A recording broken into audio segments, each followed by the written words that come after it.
above. Bring me fun, bring me sunshine, bring me love. More classic moments from Morecambe and Wise at 7:45 next Saturday. So how would you spend £1 million and still be politically correct? Join me, Mother Teresa, on Bank Holiday Monday, 9:20 p.m., and all will be revealed. Bring the sunshine on. Just let me on, girl, in the sunshine. To bring on the sunshine this summer, you'll need the very latest holiday news. On-the-spot holiday views. Very nice food. Excellent. And the hottest holiday destinations. Summer Holiday starts Tuesday at 7 on BBC One. It puts everything else in the shade.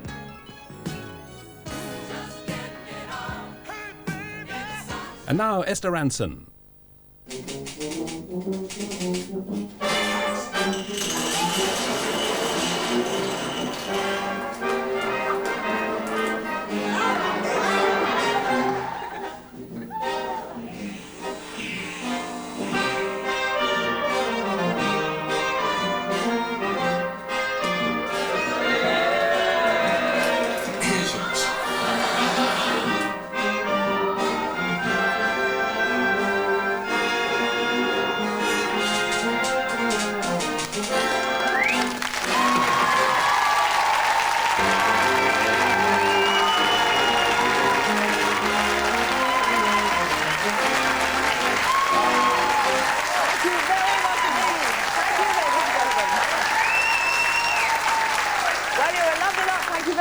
Ladies and gentlemen, good evening. We'd like to thank you for all the letters and the phone calls we've had this week. Gavin's had a very unusual letter, haven't Well, you? yes, I have, actually, because Rowena Hyatt from Brackley in Northamptonshire sent it to me. It's a lovely note she received from her milkman about the price of her daily pinter. She was a bit alarmed because he says, therefore, as from the 2nd of May, it will rise by 1p per pint. Mind you, according to the PS, it will be a relief milkman. We've actually been sent secretly a picture which Richard Lee from Dewsbury found in an old cardboard box, and Adrian has not seen this picture for some years. It was taken, Adrian, in 1968 in Formby County Secondary School, and I don't suppose anyone at home will recognise this little angel. Can I say, Adrian, what a trendy hairstyle you have. I'll let you into a secret. I can't believe you got that. When I was young, about 12, I was paranoid about going bald, so I opened a trusty savings bank account, put 2 and 6 in every Friday, giving my age away here, in the hope, because I'd read that Frank Sinatra had a £5,000 wig, so I thought, when I get to my age, I'll be able to afford one of those wigs. And it looks wonderful, and it looks worth at least £5 doesn't it? I'll get my own back on you for that. Oh, yes, it's me, isn't it? Anyway, so terrified by that. Enough of this nostalgia, because why don't you all pop down to the English National Ballet in Essex, where the performance is making them all jump for joy. Later in the programme, we're going to discover why Carla Lane thinks this could be a very dangerous game for dogs. And as usual, our researchers are ready right now, awaiting your calls on our hotline, open for the next 2 hours to take any urgent information you may have for us. The number, of course, is 081 752 4444. But first, this week's guest star, and we're delighted to welcome, ladies and gentlemen, Janet Brown.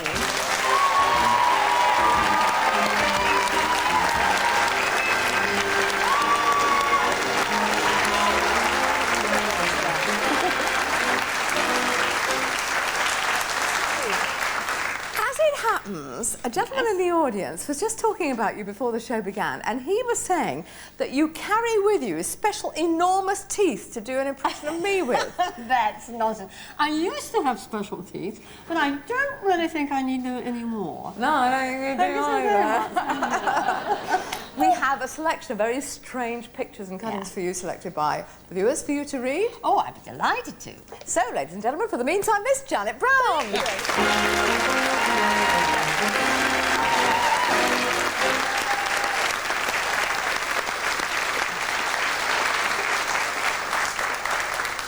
Now, most of us have a dream of some kind, but very few of us ever see that dream come true.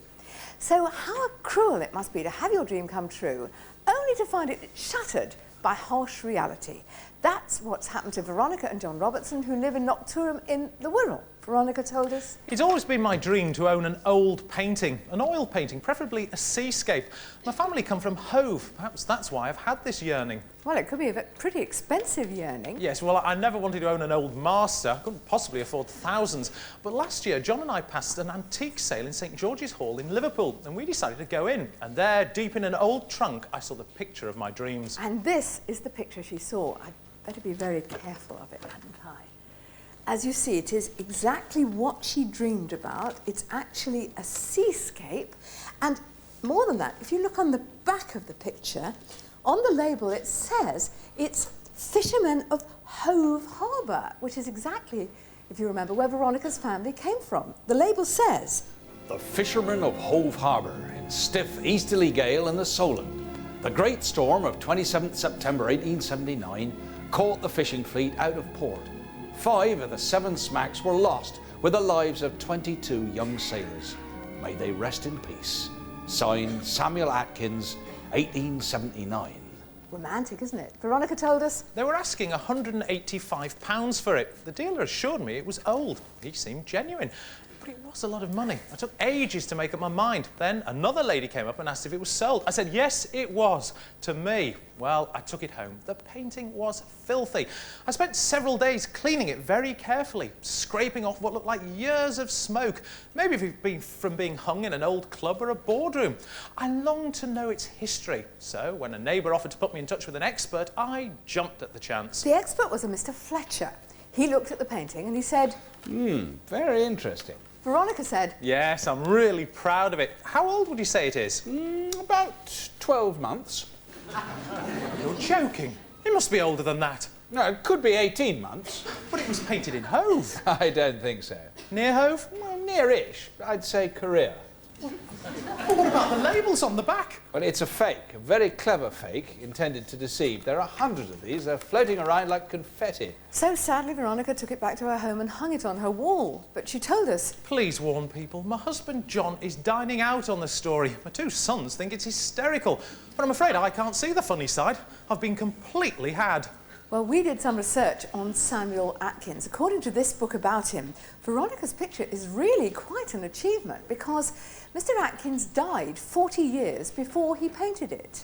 This is a genuine Samuel Atkins painted while he was still alive. And as you see, this is a watercolour. If you have a look at the other one, it's actually an oil painting. And this one here, if you have a look in the corner, there's a little figure that could be the artist, just there. He's wearing blue and a flat hat. Could he be a Korean? Anyway, according to the Met Office, we discovered that there wasn't a great storm on the 27th September in 1879 in the Solent. It was a sunny day, no rain, a little cloud, no fisherman drowned. But that doesn't mean, Veronica, that's my impression of Gavin, that you shouldn't be pleased with your picture, because we showed it to Simon Taylor, who is head of the Victorian Picture Department at Sotheby's, and he told us... It's extremely interesting. At first glance, this appears a rather jolly marine, with plenty of activity and a good sense of wind and weather. However, upon close inspection, the sky is very smooth and slick, and some of the greens are too sharp and acid to be 19th century colours. And of course, when you turn it over, well, the alarm bells really start ringing. I mean, what are these old-looking labels doing stuck onto a new piece of cardboard? If you have a look on that corner, you'll see that whereas the outside has been stained to look brown, underneath where Gavin's pulled it up, it's in fact pretty new. Mr. Taylor went through all the details, like the date being wrong and the handwriting on it being modern, and he ended up by saying... The sad thing is that the person who painted it is really quite a competent artist. The £185 she paid for it doesn't seem a huge sum for a solidly framed work, which does show considerable craftsmanship. If only the artist or his accomplices would devote the same energy they have to developing their skill as they have to spuriously peddling the past.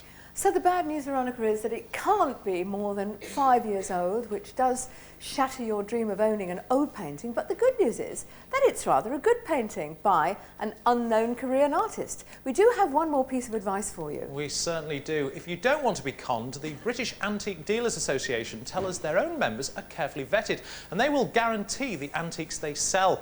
But if you buy from other sales or from dealers who aren't members of any association, the safest plan is to get a written receipt when you buy an antique with a description of the item or painting. and a note of the dealer's name and address. Though, as we've seen, some people can sign works of art years after they die, can paint storms on sunny days in Hove when they're in Korea, which you could say is a career in art in itself. Oh, that's really amazing. Janet.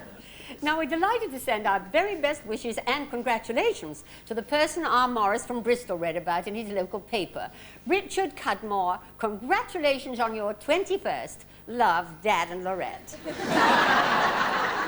Well, what's he going to look like when he's 22?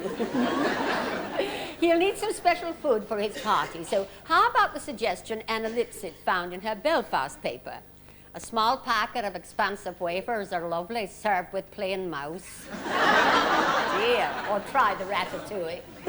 Oh, here's another idea from Carol Gorman from Darlington.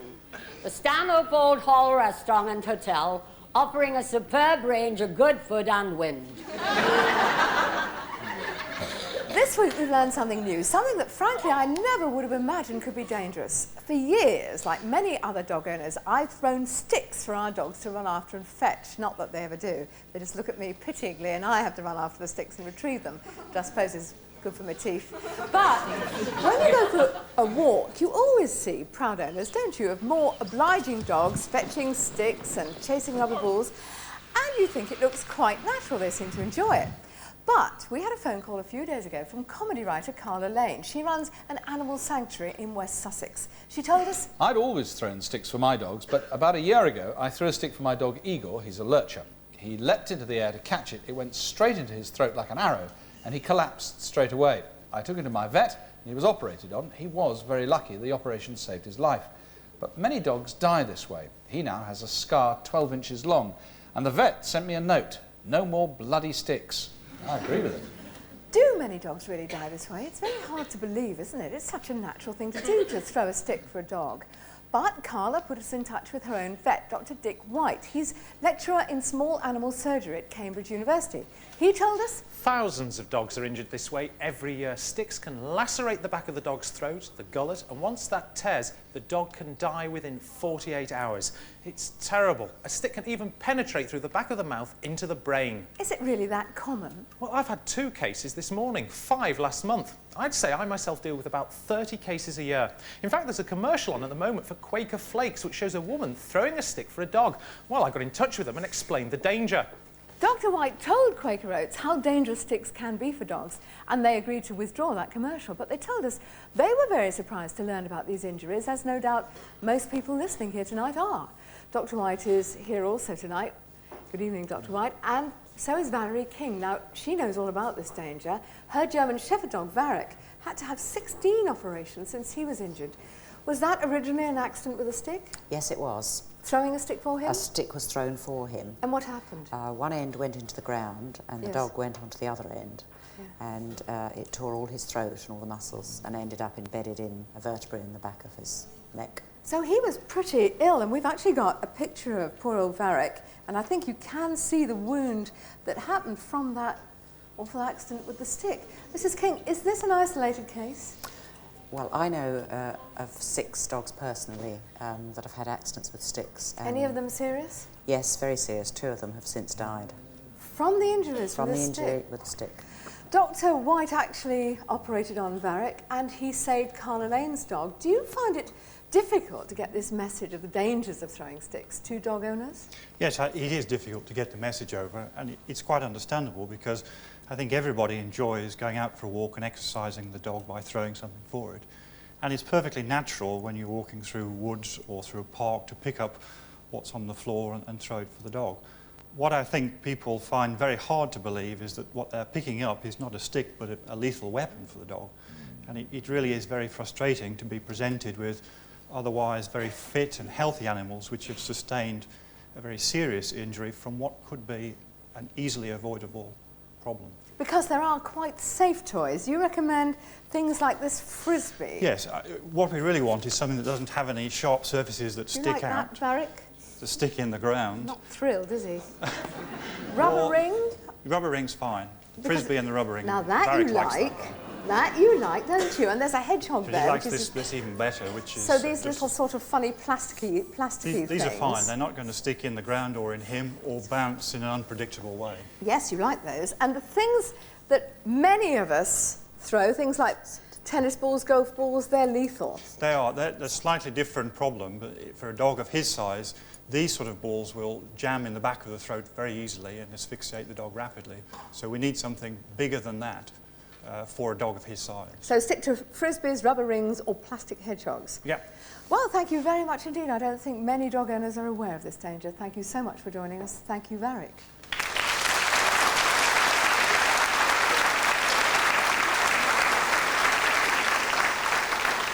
Varick. It's nice to know we aren't the only nation that cares about animals. A Swedish court has ordered a burglar to pay damages of 3,000 krona, that's £250 in damages, for shocking a parrot when he broke into a house.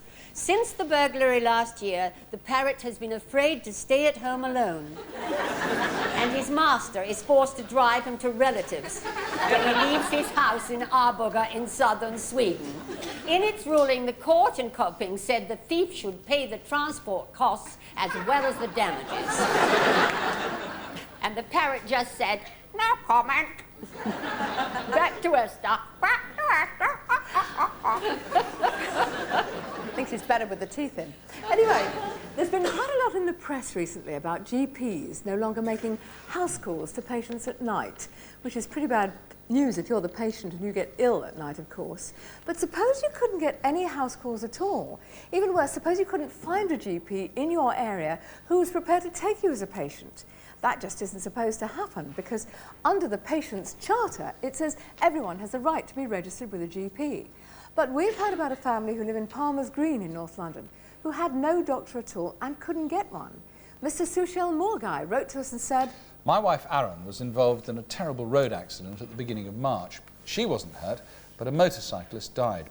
My wife was so shocked she was taken to hospital and they gave her medication. They also gave her a letter to take to our GPs who work in a surgery in Palmer's Green. They're a husband and wife team, Doctors Rajanda and Veena Singh. We've only been on their list a couple of years. We used to live in Wood Green and we'd been with a doctor there for 16 years with no trouble at all.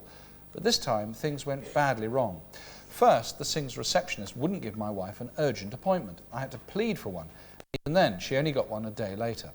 Then there was a muddle over the sick note my wife needed. I tried to sort it out with the doctors, but I was horrified when 11 days after the accident, out of the blue, we had a letter from the Enfield and Haringey Family Services Health Authority saying that Dr. R. Singh had asked the authority to remove your name from his or her National Health Service list of patients on the 19th of the 3rd, 94. The doctor is not required to give us a reason. that must have been very upsetting. Well, it certainly was. In my family, I have 2 teenage children. I'm not at all happy that anything could happen and we don't have a family doctor. And indeed, that letter goes on to say, It is important that you take immediate steps to get onto another doctor's list and not wait until you're ill. If you experience difficulty in securing acceptance by another doctor, please do not hesitate to write to us, indicating the names of the doctors you have tried. Every assistance will then be given to you. but that is not what actually happened. The first thing Mr. Morgai did was to try and sort things out with his original 2 GPs, Mr. and Mrs. Singh. He told us, I went to see Brenda Ferguson, who's the practice manager. I explained my wife had been suffering from extreme shock and we were all upset. I told her my wife had been refused an urgent appointment when she came out of hospital. Brenda Ferguson denied that point blank. Well, I'm afraid I lost my temper. I told her if anything happened to any of my family while we were without a doctor, I'd hold them responsible. She said, that's a threat. I said, you can take it how you like. that was a bit unfortunate. Well, I know, but I've never been removed from a doctor's list in my life. As I say, I was with our last doctor at the Stewart Health Centre in Wood Green for 16 years. We only left because we moved out of the area. I'm not a troublemaker and I never have been. But having had that argument, presumably then you had to try and find another doctor. Well, yes, I did exactly what the letter said. They sent me a list of doctors in my area. I rang 3 of them and all 3 turned me down. In 2 cases, when I went round to the surgeries, they asked me why I was no longer with my last doctor. I said, do I have to tell you? They said no, but then the receptionists went away, came back and said their lists were full. Well, I don't believe it. I think once you've offended one doctor, no other doctor will take you on. This is something that we know does happen. This case happened recently in South Wales when a whole family was struck off for complaining about having to wait too long. And the patient's charter itself recognises the problem. It says, Some people have told us they fear a comeback. They will be labelled as awkward. Linda Lamont from the Patients Association told us, We hear about a great many cases of patients who have a disagreement with their GP and then find themselves blacklisted. so we thought we should test what happened to Mr. Morgai, see if the surgeries he'd tried really did turn him down because their lists were full or not. So we rang up all three, saying we were new to the area and asking if that doctor would take us on. The first surgery was a group of 5 doctors at 2D Upstill Avenue in Palmer's Green. They had told Mr. Morgai they were full, and when we rang, the receptionist did say the same to us. Very sorry, our list is full. So that was fine. But the second doctors were Dr. Coleman and Greenbaum at the Rochdale surgery in Broomfield Avenue in Palmer's Green. That was one of the ones where Mr. Morgai had called and the receptionist had gone away and then come back again and said their list was full. But when we rang, the receptionist said, Yes, you can come along and register. Make sure you bring your medical card with you. So then we rang back and told them who we really were and what had happened, that they'd turned Mr. Morgai down but accepted us. They wrote a letter saying, It is every GP's right to accept or not to accept a patient's request for registration. Our terms of service state that we are not obliged to give an explanation for our reason of refusal, just as it's every patient's right to leave any GP's practice. Yeah, but look what happens when you do. We did the same thing at the third surgery Mr. Morgai tried, Doctors Patel and Crossley at Hedge Lane, Palmer's Green. The receptionist said, Oh, our list isn't full, you can come along and register. And yet it had been full when Mr. Morgai had tried. So we rang Dr. Patel back, asked him why he'd turned down Mr. Morgai. He said, We don't like to take patients who are problem patients from other surgeries. If they've been turned away by one surgery, you can almost guarantee that they're difficult. If they are difficult, we wouldn't want to take them onto our books.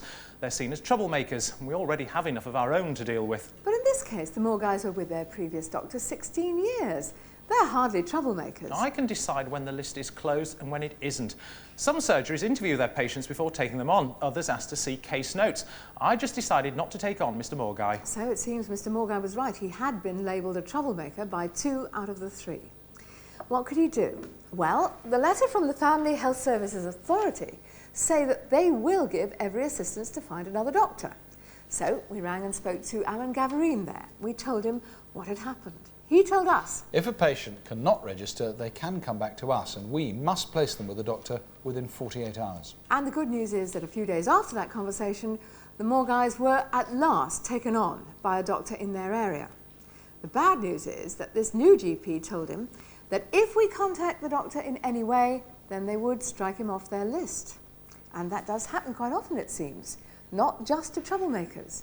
The Patients Association tell us it often happens to elderly people, patients who need costly drugs, families with small children.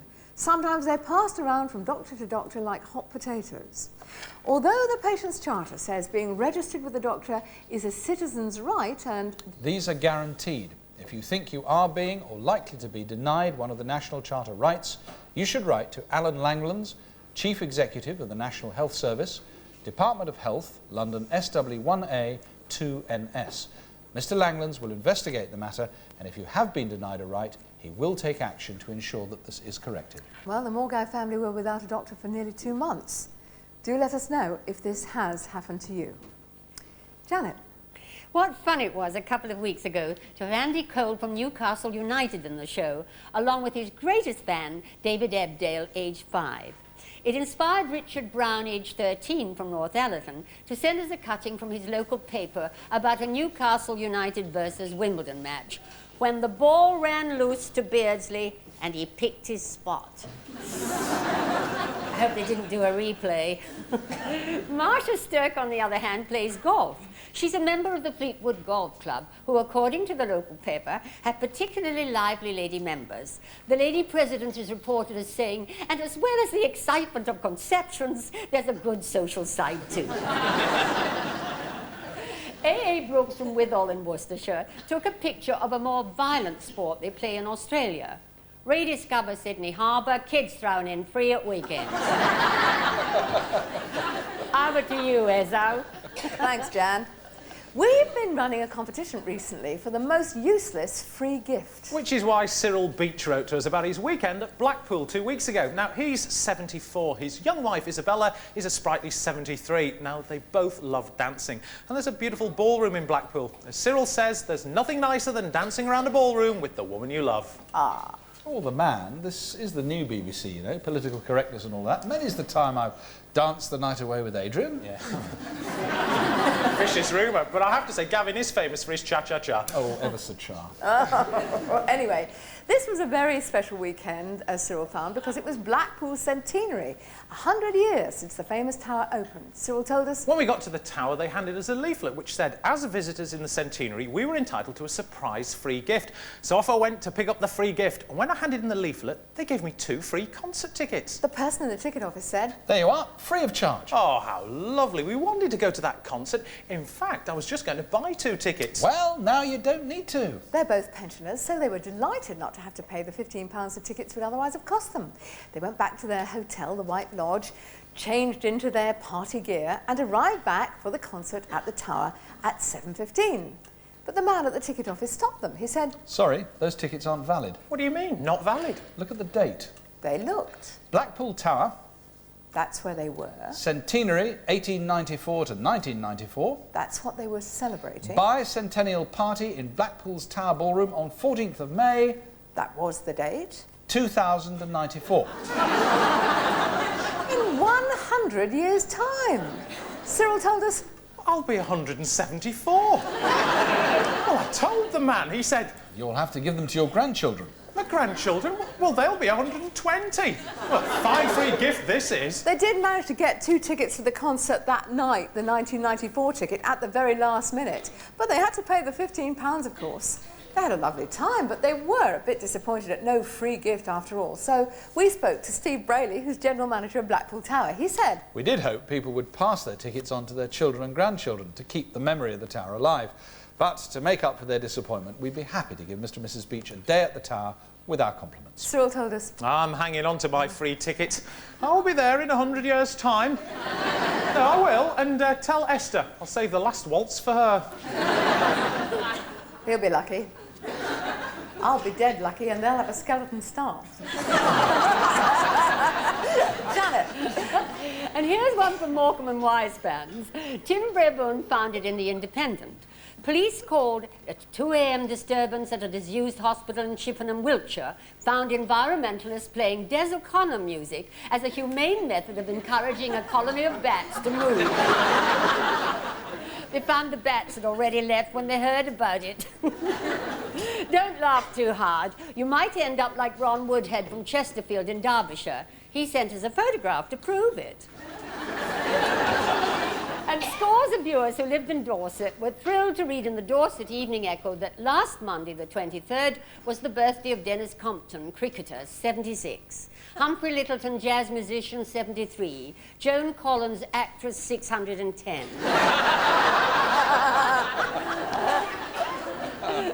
That HRT is wonderful, isn't it? 30 years ago, in 1964, the Criminal Compensation Scheme was set up.